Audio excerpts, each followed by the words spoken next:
चौथी बातमी आहे शिर्डीच्या साई संस्थानला बसलेल्या दणक्याची। शिर्डी साईबाबा संस्थानला तब्बल 4 कोटी रुपयांचा दंड ठोठावण्यात आलाय। संस्थानने गेल्या भंग केल्याची बाब महसूल प्रशासनाच्या निदर्शनास आली आहे। या पार्श्वभूमीवर राहता तहसीलदारांनी ही नोटीस बजावली आहे। आगामी 6 महिन्यांनंतर साई समाधी शताब्दी सोहळा सुरू होतोय आणि याच पार्श्वभूमीवर शिर्डीतील पत्रकार प्रमोद आहेर हे शिर्डी गॅझेटियर या संदर्भ ग्रंथासाठी मंदिर आणि परिसराची माहिती घेत होते। त्यावेळी उपविभागीय अधिकारी कुंदन सोनावणे यांच्या निदर्शनास ही बाब आली।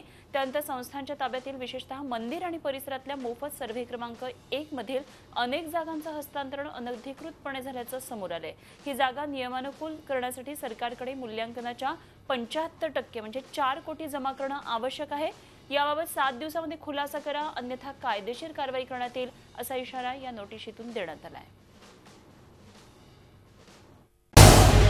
झी 24 तास रहा एक पाऊल पुढे।